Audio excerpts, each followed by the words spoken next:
Press the bell icon on YouTube and never miss another update. तो आज हम चर्चा करने वाले हैं भला प्याज लहसुन क्यों नहीं खाना चाहिए जी। तो सब्जियां हैं, ज़मीन में उगने वाली चीज़ है भाई। भला इन्होंने आपका क्या बिगाड़ा है? आप बोलते हैं प्याज लहसुन ना खाइए, तो भला प्याज लहसुन क्यों नहीं खाना चाहिए? और देखिए, इसको तो मेडिकल फ़ायदे भी हैं। ये एंटीबायोटिक भी है, एंटी फंगल भी है, एंटी एलर्जिक भी है। बल्कि अगर बीपी अगर जिनका ख़राब हो तो ये जो खून है उसको पतला करता है ताकि बीपी आपका अच्छा हो जाए। तो दैट मीन्स फ़ायदे तो हैं जी इसके। अगर जी जॉइंट पेन वगैरह ठीक हो जाते हैं इससे, और क्या, लहसुन खाओ, प्याज खाओ, तो दैट मीन्स खाना चाहिए। अब भला प्याज लहसुन भला हम क्यों ना खाएं जी? तो आज हम इस बात पर चर्चा करेंगे। तो आज हम सिर्फ वैदिक कल्चर नहीं, और भी कई सारे कल्चर्स हैं जिनमें कि प्याज लहसुन को लेकर के क्या क्या बताया गया है, आज हम उसके ऊपर थोड़ा चर्चा करेंगे। जब भी कोई फ्लाइट बोर्ड करने वाले होते हैं पायलट, तो एक फ्लाइट टेस्ट होता है ये देखने के लिए ना कि पायलट्स हैं उनका रिस्पॉन्स टाइम कितना है, क्या उनका रिस्पॉन्स टाइम स्लो है या फास्ट है। सो इसीलिए 72 घंटे पहले रेकमेंड किया जाता है कि व्यक्ति प्याज लहसुन ना खाए, क्योंकि जब व्यक्ति प्याज लहसुन खाता है तो उसका जो रिस्पॉन्स टाइम है वो स्लो हो जाता है। जो चीज़ उसको 1 सेकंड में करनी चाहिए वो 2.5 सेकंड में करता है या 3 सेकंड में करता है, which is not good actually. तो इसीलिए इवन पायलट्स को भी रिकमेंड किया जाता है कि आप प्याज लहसुन कम से कम 72 घंटा पहले ना खाएं, ताकि आपका जो रिस्पॉन्स टाइम है वो क्विक रहे, फास्ट रहे। Sometimes you have to take quick decision making, तो decision making become slow down, क्योंकि नर्वस सिस्टम जो है वो वीक होता है अगर हम प्याज लहसुन खाते हैं तो। जैसे कि ग्रीक कल्चर के अंदर देयर वाज वन ड्रामा, क्योंकि उसमें कई सारी चीज़ें, उसमें म्यूजिक भी है, उसमें लिटरेचर भी है, उसमें ड्रामा भी है। तो उसमें एक ड्रामा आता है wives at the feast of the thermophores. उसके अंदर कुछ ऐसी स्त्रियां दिखाई गई हैं जो कि लंपट हैं, यानी कि बाहर भी कहीं जाती हैं, चरित्रहीन है थोड़ी सी, अपने पति के अलावा जब और पुरुषों का संग करती हैं तो उनको वहाँ पर ये एडवाइस किया जाता है कि देखो, अगर आप बाहर कहीं होकर के आती हो और आप चाहती हो कि आपके पति आपके पास ना आए और ये पता कर लें कि आप किसी और का संग करके आई हो, तो बेस्ट है कि तुम ना प्याज लहसुन खाया करो। उससे क्या है, तुम्हारी इतनी फाउल स्मेल रहेगी कि ना वो तुम्हारे पास नहीं आएंगे, और जब तक ये फाउल स्मेल जाएगी तब तक तुम कोई ना कोई बहाना सोच लेना कि किस तरह से अपने पति को घुमाना है। So that was there in this drama. साथ ही ग्रीक कल्चर में एक फिजिस्ट हुए, उनका नाम है हिप्पोक्रेटिस।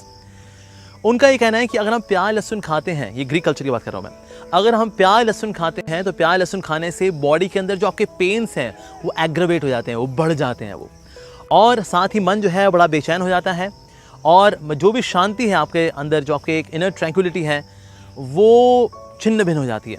इसी प्रकार से रोमन कल्चर के अंदर there was one person known as Pompeii and he was selling onion garlic. जैसे ही उनको ये दिखा गया कि वो प्याज लहसुन बेच रहे हैं, तो रोमन कल्चर में उन लोगों ने उनको तिरस्कृत कर दिया, that you are an outcast, आप तो मतलब आपको हम प्रजाति से बाहर निकालते हैं, अपनी जाति से बाहर निकालते हैं आपको। और साथ ही रोमन कल्चर के अंदर जितने भी अमीर लोग जो खाया करते थे, उसके बाद जो छोड़ दिया करते थे वो दिया जाता था जो कि निम्न जाति के लोग हैं, जो कि आउटकास्ट है उनके लिए, तो उनके लिए छोड़ दिया करते थे अनियन, गार्लिक और साथ ही मशरूम, ये उनके लिए हुआ करता था। कहते ये तो उनके लिए। और ये अगर कोई खा रहा होता था रोमन कल्चर में प्याज लहसुन या मशरूम खा रहा होता था, तो ये माना जाता था कि ठीक है, वो शायद ना अच्छी जाति का नहीं है, वो शायद निम्न जाति का है, वो ऐसा माना जाता था एक समय में रोमन कल्चर के अंदर। अगर ब्रिटिश कल्चर को लें तो ब्रिटिश कल्चर में विलियम शेक्सपियर एक बहुत ही फेमस लेखक रहे हैं, बहुत ही विख्यात। उन्होंने एक ड्रामा लिखा था मिडसमर्स नाइट स्लीप। इसके अंदर विलियम शेक्सपियर बताते हैं, जहाँ पर कि वो एक कॉन्वर्सेशन लिख रहे हैं, एक व्यक्ति बॉटम नाम का व्यक्ति है, उसके लिए डायलॉग लिख रहे हैं, तो उसमें वो लिख रहे हैं कि देखो, प्याज लहसुन जो है मत खाया करो, क्योंकि अगर तुम चाहते हो कि तुम मीठे शब्द बोलो तो तुम्हें कुछ सात्विक खाना चाहिए, तुम्हें कुछ मीठा खाना चाहिए। अगर तुम कुछ बहुत ही बदबूदार खाओगे तो तुम्हारे शब्द भी बदबूदार हो जाएंगे। विलियम शेक्सपियर ने ऐसा लिखा है अपने नॉवल के अंदर। साथ ही ब्रिटिश कल्चर में 2 लोगों का नाम आता है, एक का नाम है पर्सी शेली और दूसरे का नाम है लॉर्ड ब्रायन। दोनों की दोस्ती थी, पर जैसे ही पर्सी शेली ने देखा कि लॉर्ड ब्रायन जो है वो प्याज और लहसुन खा रहे हैं, उन्होंने कहा बस, क्योंकि तुमने अब ये खा लिया तो अब तुमसे भला दोस्ती करने का क्या फ़ायदा। दोस्ती गई, प्याज लहसुन की वजह से दोस्ती गई। और इजिप्ट कल्चर में अगर कोई व्यक्ति प्याज लहसुन खाता हुआ पाया जाता था तो उसको फिर निम्न जाति का, निम्न कल्चर का आउटकास्ट मान लिया जाता था। लेकिन अगर कोई भगवान की पूजा करने वाला है, नो नो। साथ ही टर्की के कल्चर में ऐसा माना जाता है कि जब शैतान को स्वर्ग से बाहर निकाला गया, तो जब उसने अपना लेफ्ट कदम बाहर रखा तो वहाँ से निकला गार्लिक, और जहाँ उसने राइट कदम रखा तो वहाँ से निकला प्याज।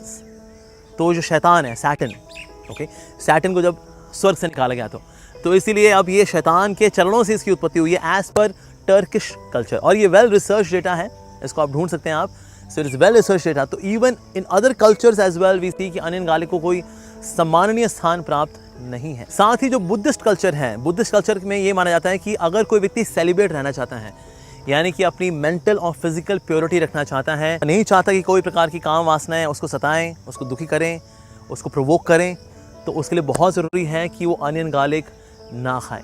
और जो ट्रेडिशनल जो बुद्धिस्ट कल्चर के जो रेस्टोरेंट्स हैं वहाँ पर अनियन गार्लिक सर्व नहीं किया जाता।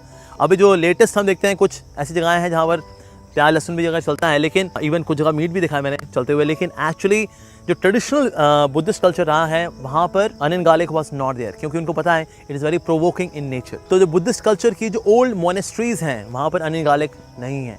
और साथ ही ऐसे कुछ बुद्धिस्ट ट्रेडिशनल रेस्टोरेंट्स भी हैं जहाँ पर प्याज लहसुन सर्व नहीं किया जाता।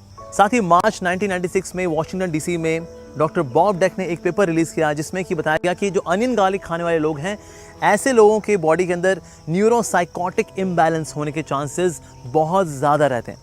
और न्यूरोसाइकोटिक इम्बैलेंस होने की वजह से क्या है, उनकी जो थिंकिंग है इट बिकम्स एबनॉर्मल, उनका जो रिस्पॉन्स टाइम है इट बिकम्स स्लोअर। अगर कोई व्यक्ति रेगुलरली इसकी स्मेल को सूंघता है then it can be as harmful as smelling DDT, जो कि एक तरह का पेस्टिसाइड है, which is very very harmful. साथ ही मिस्टर बॉब डेक ने ये भी बताया कि अटेंशन डेफिसिट डिसऑर्डर, यानी कि आजकल हम देखते हैं लोगों का मन बहुत जल्दी भटक जाता है, लोग एक जगह पर शांति से बैठ करके फोकस नहीं कर पाते। और साथ ही रिसर्च में ये पाया गया कि ऐसे लोग जो कि प्याज लहसुन नहीं खाते तो उनका जो अटेंशन स्पैन है वो बढ़ जाता है। डॉक्टर बॉब डेक ने ये भी खोजा कि अगर प्याज को सिर्फ खुला छोड़ दिया जाए किसी जगह पर, सो उस जगह पे जितने भी कीटाणु हैं, विषाणु हैं, वो सारे के सारे उस पर आकर के चिपक जाते हैं। यानी कि हमारी बॉडी में भी अगर हम प्याज लहसुन अगर खा रहे हैं तो हमारी बॉडी के अंदर जितने भी कीटाणु हैं बाहर से वो लेकर के अंदर पहुंच जाएगा। जैसे बाहर पड़ा हुआ है, आपने काट कर रखा, उसमें कीटाणु विषाणु अब सारे चिपक गए और उसके बाद आपने सलाद के तौर पे प्याज लहसुन खा लिया। So that means we are taking so many bacterias and viruses in our body because we are taking onion and garlic. So sad. इसी प्रकार से बॉब डेक ने एक चीज़ देखी कि ना, एक व्यक्ति को जब उसके EEG किया गया, सो इट वाज फाउंड कि ना उसके ब्रेन का सर्टेन हिस्सा है वो क्लिनिकली डेड है एक्चुअली। तो उनसे पूछा कि आप अभी कहीं से होके आ रहे हैं? कहते हैं हाँ बिल्कुल, मैं अभी फला रेस्टोरेंट गया था। तो आपने क्या खाया था वहाँ पर? तो उसने बताया मैंने वहाँ प्याज लहसुन खाया था। And then Bob Deck again he did the research कि जो लोग रेगुलरली प्याज लहसुन खाते हैं, gradually a certain part of their brain becomes clinically dead. ऐसा। इसी प्रकार से डॉक्टर रॉबिन्सन जो कि सेक्सोलॉजिस्ट हैं, उनका ये मानना है कि प्याज लहसुन के अंदर ऐसे द्रव्य होते हैं विच इंक्रीज लस्टी डिजायर। सो इसीलिए अगर कोई व्यक्ति इम्पोर्टेंसी को फेस कर रहा हो या किसी प्रकार की अगर उसको यौन बीमारी हो तो उसको प्याज लहसुन खाने को बोला जाता है। अब इससे क्या है, देखिए भौतिक इच्छाएं बढ़ती हैं, सांसारिक इच्छाएं, भोगने की इच्छाएं बढ़ती हैं, सेटिस्फैक्शन नहीं बढ़ती। कोई भी तो सोचा अच्छा ये तो बहुत अच्छी बात है, मैं प्याज लहसुन खाऊंगा, अपनी कामुक भावनाएं बढ़ा लूंगा तो मेरी फिर एंजॉय मोर। नहीं सर, इसमें सेटिस्फैक्शन नहीं बढ़ती, आपकी इच्छाएं बढ़ती हैं। जब इच्छाएं बढ़ जाती है लेकिन सेटिस्फैक्शन वो पुराने वाली ही है, so that leads to even more frustration, that leads to restlessness of the mind, that leads to depression actually. So इसीलिए हम देखते हैं कुछ जैसे अरेबियन कल्चर्स हैं, वहाँ पर हर चीज़ में प्याज लहसुन डाला जाता है because it increases that desire, because in their culture to have many more children is part of their culture. अच्छा, सेंचुअली स्पीकिंग, मतलब जीव की बात करें अगर जी कोई बोला जी ये तो साइंस वाइंस की आपने बातें बता दीजिए, हम तो आर्ट्स और कॉमर्स वाले हैं, चाहे आर्ट्स वाले हों, कॉमर्स वाले हों या साइंस वाले हों, लेकिन अगर सब्जी के अंदर होता है अनियन और गार्लिक, इसकी गंध इतनी तेज़ होती है कि सारी सब्जी के ऊपर ये अपना फ्लेवर डाल देता है। तो यानी कि भगवान ने जो पालक के अंदर पालक वाला स्वाद डाला है, मटर के अंदर मटर वाला स्वाद डाला है, आलू के अंदर आलू वाला स्वाद डाला है, आपको स्वाद नहीं मिलने वाला, क्योंकि आप सारे स्वाद के ऊपर अब एक गुंडा आ गया, दो गुंडे हैं, चंगू मंगू, उनका नाम है प्याज और लहसुन। तो उसके बाद जी अब तो आपकी सब्जी में आपको एक ही टेस्ट आने वाला जी, लेकिन आप चाहते हो आपको वैरायटी वाला स्वाद मिले, यानी कि पालक में पालक वाला स्वाद मिले, आलू में आलू वाला स्वाद मिले, मटर में मटर वाला स्वाद मिले, तो उसमें अनियन गार्लिक मत डालिए। फ्लेवर के लिए आप उसमें हींग डाल सकते हैं, हींग जो है डाइजेशन के लिए भी अच्छी होती है, उसमें हल्का सा फ्लेवर भी आ जाता है सब्जी के अंदर, पर यस जो उसका ओरिजिनल जो टेस्ट है सब्जी का वो बना रहता है। सो सेंचुरी स्पीकिंग एज वेल, हमको प्याज लहसुन नहीं खाना चाहिए। साथ ही कम्ब रामायण के अंदर एक लीला आती है, समुद्र मंथन की लीला। अब समुद्र मंथन की जो लीला हुई तो आप सब जानते हैं कि समुद्र मंथन हुआ तो उसमें से कई चीज़ें निकली, तो उसमें से अमृत भी निकला। अमृत निकला तो भगवान विष्णु जो कि मोहिनी मूर्ति के रूप में वहाँ पर उपस्थित थे, उन्होंने देवी देवताओं को अमृत पिलाना शुरू किया। अब जब वो अमृत पिला रहे थे तो राहु ने देखा अरे ये तो मोहिनी मूर्ति तो विष्णु ही है, तो वो चुपके से जा करके रूप बदल करके घुस के जाके बैठ गया। तो सूर्य और चंद्र ने देख लिया, कहते अरे ये तो राक्षस है, ये तो राहु केतु। अरे तो बता दिया भगवान को, भगवान आप जिसको पिला रहे हैं ना अमृत, वो असल में वो राक्षस है जो यहाँ के मिला हुआ है। पर अभी उसका अमृत अभी अंदर यहाँ तक गया ही था, भगवान ने तुरंत सुदर्शन चक्र निकाला और उसका गला काट दिया। जब उसका गला कटा तो जहाँ पर हड्डी गिरी वहाँ से लहसुन उगा, और जहाँ मांसपेशियाँ गिरी वहाँ से प्याज उगा। तो इस प्रकार से प्याज और लहसुन की उत्पत्ति जो है वो एक राक्षस से हुई है। लेकिन क्योंकि अमृत के टच में आ करके हुआ ऐसा, इसीलिए कुछ हेल्थ बेनिफिट्स भी मिलते हैं उसके अंदर। लेकिन क्योंकि है तो वो राक्षस का खून, राक्षस की हड्डी, तो इसीलिए उसके अंदर तामसिक क्वालिटीज भी होती हैं प्याज लहसुन में। साथ ही अग्नि पुराण के अंदर एक और भी कथा आती है कि पहले अश्वमेध यज्ञ भी हुआ करते थे, साथ ही गौमेध यज्ञ भी हुआ करते थे। तो उस वक्त जो ब्राह्मणर्स दे वर सो पोटेंट, दे वर सो पावरफुल कि अगर गौमेध यज्ञ होगा then immediately new life was being given to the cow. So there was one priest who was doing this fire sacrifice and his wife was also sitting along with him. So वो जब ये यज्ञ कर रहे थे, so उनकी जो wife थी she was pregnant at that time. अब क्योंकि वो प्रेग्नेंट थी तो इसीलिए उनको ना बहुत भूख लगी, और ऐसा माना था आयुर्वेद के अंदर कि अगर गर्भवती स्त्री को भूख लगी हो और वो कुछ ना खाए अगर, तो बच्चा जब पैदा होगा तो बच्चे की ना लार गिरती रहेगी। आप देखें कई लोग होते हैं बोल रहे होंगे ना, बोलते बोलते उनकी लार गिर रही होती है, या अगर सो जाते हैं तो उनकी लार गिर रही होती है, सिनाने पे लार गिर जाएगी उनकी, या कुछ पढ़ रहे होंगे पढ़ते पढ़ते लार गिर जाएगी। इसका मतलब है जब वो माँ की कोख में थे तो उस वक्त जब माँ को भूख लगा करती थी तो उनको खाने को नहीं मिला करता था फॉर वट एवर रीजन्स।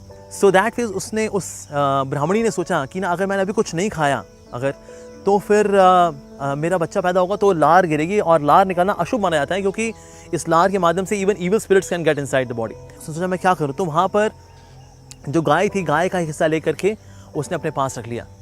अब जब उन्होंने स्वाहा किया तो तुरंत जो आत्मा थी जो गाय की, उसको एक तुरंत नया शरीर मिल गया।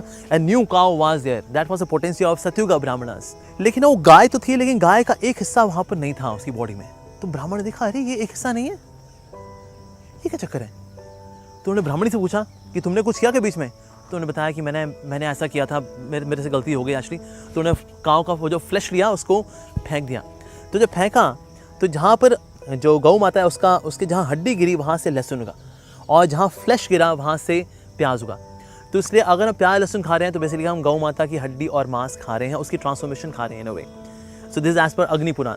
तो इसीलिए शास्त्रों के अंदर ऐसे वक्तव्य आते हैं, कई सारे ऐसे कोटेशंस हैं कि अगर कोई व्यक्ति प्याज लहसुन खाता है तो उसकी पवित्रता कम होती है, उसमें कामुकता बढ़ती है, जो उसका शुद्ध विशुद्ध स्थान है अगर समाज के अंदर उसमें उसका पतन हो जाएगा। And that ways we see that onion garlic should not be consumed even though इससे कुछ मेडिकल बेनिफिट्स हैं इवन देन। जैसे अगर मान लीजिए कोई आलू का पराठा आपको दे, लेकिन आलू के पराठे के अंदर थोड़ा सा पोटेशियम साइनाइड भी दे दे अगर, एक बूंद, बाकी 99% आलू का पराठा घी वाला एकदम, तो क्या हम उसे खाएंगे? नहीं। भले ही वो आलू का पराठा है, टेस्टी है, घी भी है उसके अंदर, बट लेकिन साथ में पोटेशियम साइनाइड भी है, तो इसीलिए हम पूरी टोटलिटी में उसको एनालाइज करेंगे तो हम उसको नहीं खाएंगे।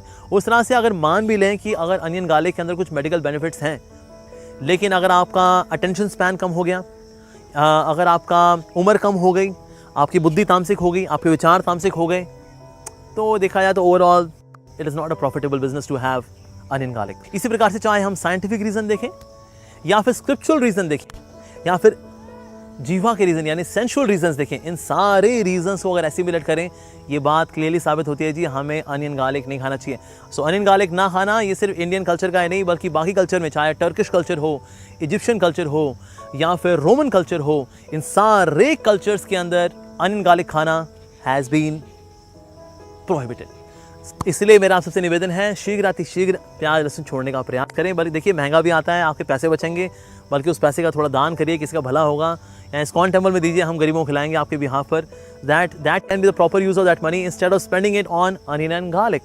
तो इसीलिए प्याज लहसुन हमें नहीं खाना चाहिए, सात्विक खाना चाहिए, वो भी भगवान को भोग लगा करके, भगवान को भोग लगा हुआ सुपर सात्विक ट्रांसेंडेंटल फूड खाएं। एंड दैट वे जैसा अन्न वैसा मन और वैसा ही जीने का ढंग।